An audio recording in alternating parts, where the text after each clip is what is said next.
بسم الله وولد ومنفس قدس أحدو أملاك آمين. سلام نيالي ميتوب channel تخاتاتلتي كورات حواتي خميس أنيحهم كعز حكوم نتشار مدعني ألم وبوانا نبركة مزمور كزمرية نأخذ لكم مدعني ألم أدهننا بزي حالف كالو مدعني ألم أدهننا بزي حالف كالو داسي بلنا علل بلو أدهننا بزي حالف كالو علل بلو أدهننا بزي حالف كالو مدهاني علم أدهننا بزي حالف كالو مدهاني علم أدهننا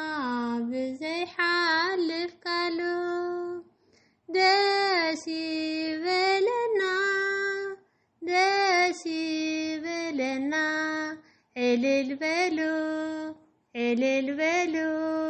أدهننا بزي حالف كالو مدهاني علم أدهننا بزي حالف كالو مدهاني علم أدهننا بزي حالف كالو داسي بلنا علل بلو أدهننا بزي حالف كالو أمين سلام مزمورون مزمور على البيت الإجزاء رابلغنا استخبرنا نستمسجنا يكون بزحالفة مصحف مثالي معرف عسران كلتن عسران سلستن عم بين يرى لمقعة بزغصل معرف عسران 4 نأخذ لكم لبهم قفعي إيو زحسب كنافرهم دما طفات إيان الزاربة أمو بتم أقيات أيتقناء نساعتهم كتنبرون أيتدليو بيت سالات أباب يهنز سالا مستوعل كعا يصنع كفلتات بيت سالا فلتات إيو كورن تصبقون زبالة كله تريت زملئ طبعاً سب برتعيو أمر زلوا خع حيلو يصنع مبارسي بطباب تمرحها تواجع دحان كعا بمزح مخبرت إيو طبعاً نتعشى عزيا لعلي إيا أف دقة أي خفتن أوكي خجبر زحسب سبسي سرحنا جر يوزب بهال مهزو عشا حاتيات إيو ملاقة صخعة بسب فنفن إيو بمعالت مكرا انت تحللك حيلخا قروب إيو نتوم ناموز زغوتاتو أناقفهم نتوم سنكالكل النابلو نام محرق دي زخدو خعا أي تحدقهم إنيهو أزيس أي فلتنان انت بلكا أتلبي زمزندو أي استبهلون إيو إتني نفسقا زتنقاق اللاس أي فلط أنديو نسقعا ننفس وكف ككم قورو كفادي إيو ودي يتطبق إيو ما معر بلع ولا لا معر انتن حكا تعم إيو كما وني نفسقا تباب تمهر انت رخيب كاياس أما ألو تسبيت كاون أي كقرصن إيو أتارسي نبيت صادق أي تدبي الله نتا معرفيو أي تهوكا اتصادق شوعات ساع يودق أمه يتنسى رسيان جنا نمكرا يصدف زيابير نزيريو هيغوهي أمه قراءو خاو خيم ملالسي سلايخا انت ودقة أي تتحقوس انت صدفة خعا لب خادس أيوالله وكي سوريتا يبلون ቀንዴል ረሲኣን ከዓ ይጠፍእ እዩ እሞ ቦታም እኩይ ዝገብሩ ኣይትንጸራጽር ቦታም ረሲአን ኣይትቕናዕ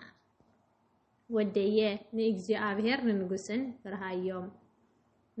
ምስዓለውኛታት ኣይትጸንበር ብድንገት መዓት ከወርዶም እዩ እሞ ንጥፋት ክልቲኦም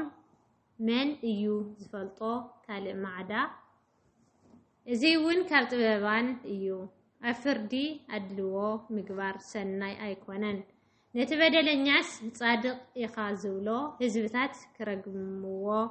ኣሕዛብ እውን ክፍንፍንዎ እዮም እቶም ዝግስጽዎ ግና ደሓን ክኾኑ እዮም ኣብ ልዕሊኦም በረከትን ጽቡቕ ዕድልን ክወርድ እዩ ቁኑዕ ምላሽ ዝህብ ከናፍር ይስዕም ናይ ወጻኢ ዕይኻ ኣሳናዱ ኣብ ግራት ከዓ ንኣኻ ኣዳሉ ድሓር ቤትካ ስራሕ ንብጻይካ ብዘይ ምኽንያት ምስክርካ ኣይትጎድኣዮ ብኸናፍርካ ድማ ኣይትጸበር ከምታ ዝገብረኒ ክገብሮ ንሰብ ከም ግብሩ ክፈድዮ እየ ኣይትበል ኣነ ብግራት ሃካይ ብናይቲ ኣእምሮ ዘይብሉ ኣታኽልቲ ወይኒ ሓለፍኩ እኒሆ ድማ ኣብ ኩሉ ተኸረባ በቐልዎ ቁጥቋጥ ውሒጥዎ እቲ መካበብያ እምኒ እውን ፈሪሱ ልበይ ኣውዲቐ ኣብኡ ተመልከትኩ ንኡ ርኤ ድማ ትምህርቲ ረኸብኩ ቁሩብ ድቃስ ቁሩብ ትኻስታ ምእንቲ ክትዕርፍ ቁሩብ ኣእዳውካ ምምስቃል ሽዑ ድኽነትካ ገስጊሱ ንዴትካ ከዓ ከም እትሰልፎ ሰብኣይ ይምጻእኻ ብተወሳኺ መጽሓፈ ምሳሌ ምዕራፍ 25